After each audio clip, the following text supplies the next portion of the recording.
I now look to Rory Stewart MP to close the case for the proposition.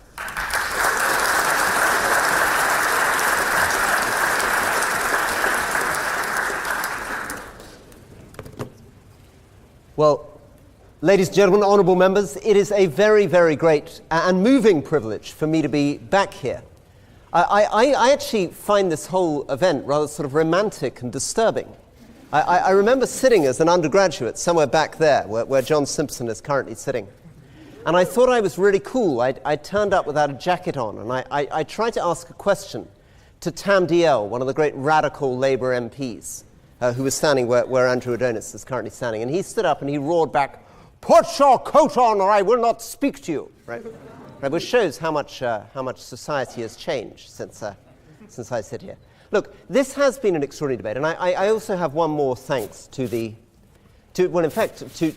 whole union, which is that there is something rather lovely in a debate which could be incredibly toxic, incredibly polarizing, where people are predicting civil war on the streets, to see distinguished politicians like Andrew Adonis and Nigel Farage giving up their Friday evening to come with such civility to listen to each other and to engage with everybody in this debate, and indeed to see John Simpson here too. So it makes me very proud, in fact, to the way that we conduct our politics. It's also been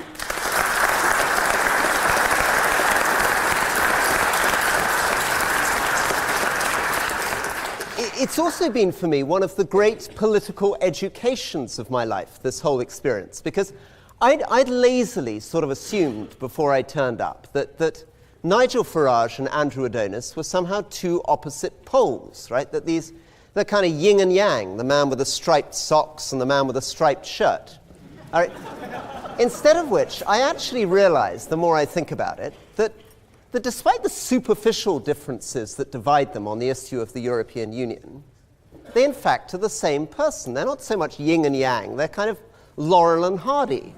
And I've been reflecting on this a little bit recently. It's actually, it's a question for you all. Which one of these two, for example, do you think it was who said that the Financial Times was far too prejudiced on Brexit because it was owned by the Japanese? Oh no, it's Andrew Adonis, right? Right? And in fact, actually, I think these two are actually learning from each other. It was Andrew who first stood up and suggested that Theresa May's approach to the deal was similar to appeasing in the 1930s. But since then, it has been Nigel Farage who has referred to her as Theresa the Appeaser. It was UKIP who first produced in Wales, in fact, the idea that she was Chamberlain. But I noticed only this week, Andrew Adonis is now comparing her to Neville Chamberlain. And indeed, the presence of John Simpson reminds me of another wonderful parallelism between these two individuals, which is, of course, in their relationship to the BBC. I'm not sure whether it was Nigel Farage who learned from Andrew Adonis or Andrew Adonis who learned from Nigel Farage, but you will have noticed that one of them refers to our distinguished broadcaster as the Brexit Broadcasting Corporation, and the other refers to it as the Brussels Broadcasting Corporation.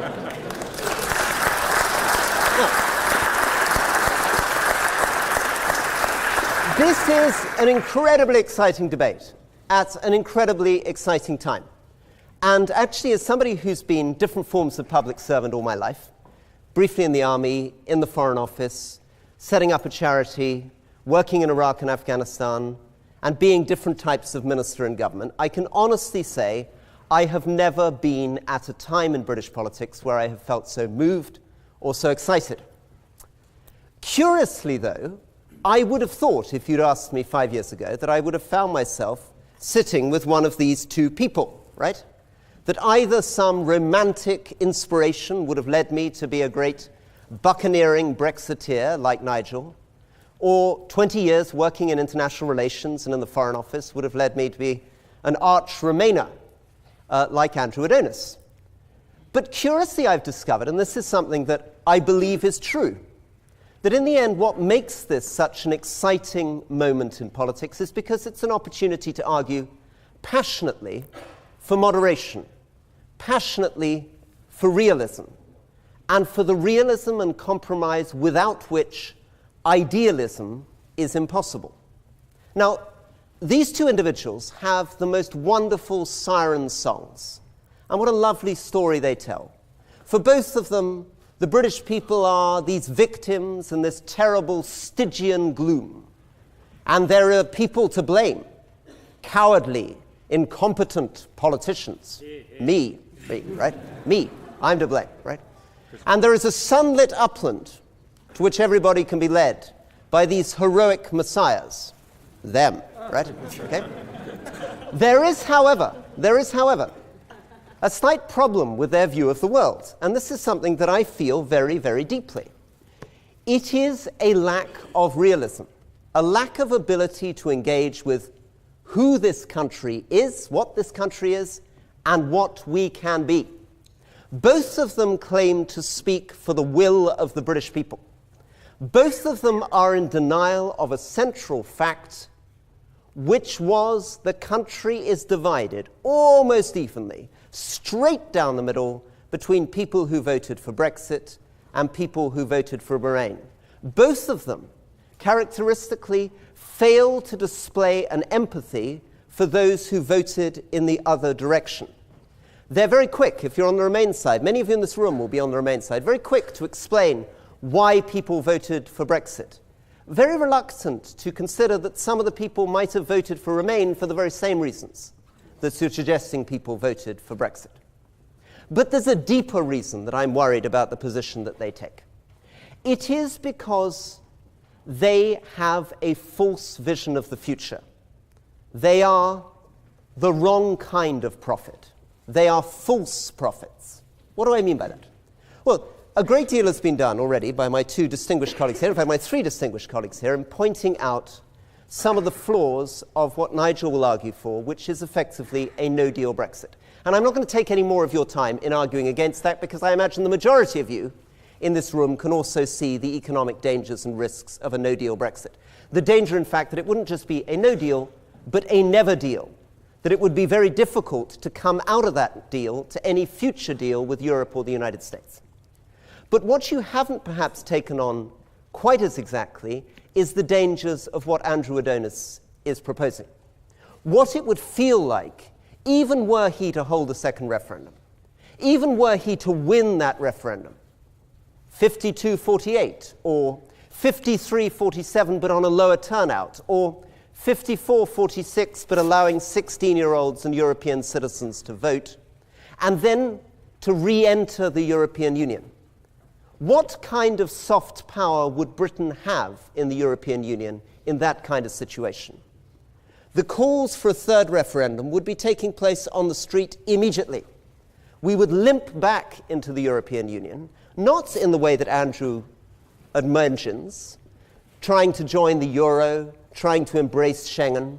Instead, we would be as ambivalent as we were before and struggling with a sense of insecurity on our streets. But the final reason I'm worried about their view is that it's polarizing. It's not just that they express difference, but in a very dangerous sense, they intensify difference. Andrew has gone on the record saying, and I quote, "British politics for the next generation will divide into those who resisted Brexit and those who promoted or appeased it. I will never fully respect or trust anyone who wasn't in the resistance from the beginning." This is false politics.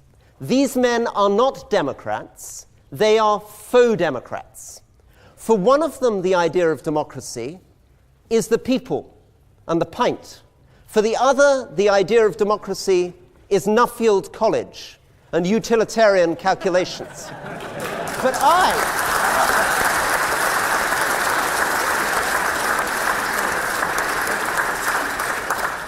But observe what they really think, on the one hand, of a referendum, a democratic referendum, and on the other hand, of the view of a democratically elected parliament. And consider that their great hero, because they both speak about him a great deal, Churchill, represented exactly somebody who understood the necessity for compromise, the messiness of politics, the importance of realism in everything that he did. You here are the future. You here are going to take this country forward, and to do it, you need a platform. You need stability. You do not need to spend the next 10 years of your life listening to this siren song.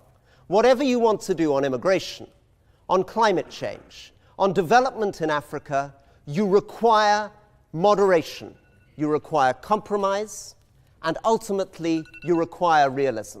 And what you will learn through supporting this deal is that if you may not always be able to do what these people pretend, we can do much, much more than we fear.